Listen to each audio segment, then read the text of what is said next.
Hey everybody, it's Tuesday and it's been a while since I've been live, but I am so excited to get on today, and I am going to be talking with one of my childhood friends, and I am so excited for her to share with you what she has been up to. We spent a lot of time together growing up and in college, and before we had connected again, but recently we have been talking a lot. Hi, Leann. Hi, Jody. I was just starting to tell everyone that we're childhood friends and that we spent a lot of time together when we were younger, and we went to college together, and that for a little while we had our busy lives, but recently that we have been spending a lot of time talking on the phone and helping each other with our most recent passion and our journey in life. So I just wanted to let you know I am so grateful that you came on with me today. Oh, thank you for having me. We actually live together too. Don't forget that. Oh, yes. We lived together a lot of different places. The beach. The beach, college, a couple places in college. I know. And I really miss seeing your face because we have a lot of memories. Some crazy that I'm sure we don't want to share on Facebook. And Yeah, and you're great at keeping that relationship going because you came to see me in California. You've been down here, so you're really good at that. yes, and Leslie is jumping on here. I don't know if you can see her. Hi, Leslie. Yes, another roommate. In fact, I saw her on a live with Dr. Beth Westy, and I was like, Leslie. So I told her that you and I were going to be doing this today, and maybe she would want to jump on and hear what we had to say. She asked what the topic was, so I told her. So I wanted to start in by talking about our life transitions, basically after kids, and how you refound your passion and purpose, and kind of your spiritual awakening, as we refer to it as. Well, by getting lost first. Isn't that the best place to get found? You get lost, you get off your path. So, it forces you to dig deep and ask yourself all those questions. I know for me, I kind of had two phases. There was one when I was about 25. I was in San Francisco. I was in a whole new world of everything, and I became a sponge. And I just no longer looked at everything as status quo. This is what I was taught.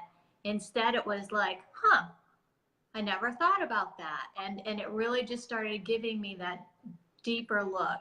And then, of course, after my divorce as well. And it usually is something in life that shakes us up a bit and makes us re-examine everything, and kind of went on a wellness journey, an inner journey, really digging deep in again to finding out who I am, because I believe that's what it all comes back to. Well, and what a lot of people probably don't realize is that both of us were from a really small town, a really small hometown, where pretty much everyone knew everything about us. Relationships was definitely, though, a positive thing because it was so small. We had to rely a lot on the relationships of people that we had in high school and in our neighborhood and in our community. So, moving to larger cities and areas, sometimes that was a little bit more difficult to get adapted to, is trying to figure out those relationships with people in different states and things like that. In fact, you were even in different countries. Mm-hmm. Yeah. You've traveled a lot. Yeah, I was in New Zealand. I didn't know a soul. At the time, my husband, Chris, was there too. And it comes back to, and I actually saw a Facebook video that made me think about it, wanted to share it with you, is it was little kids, right? And you'll see little kids, and you know, from your previous career of being a teacher, you know that little kids will get connected because it's like, oh, I like pink. Oh, I like pink too. And it's that commonality. And we forget that as adults, but it's the same basis. You get there.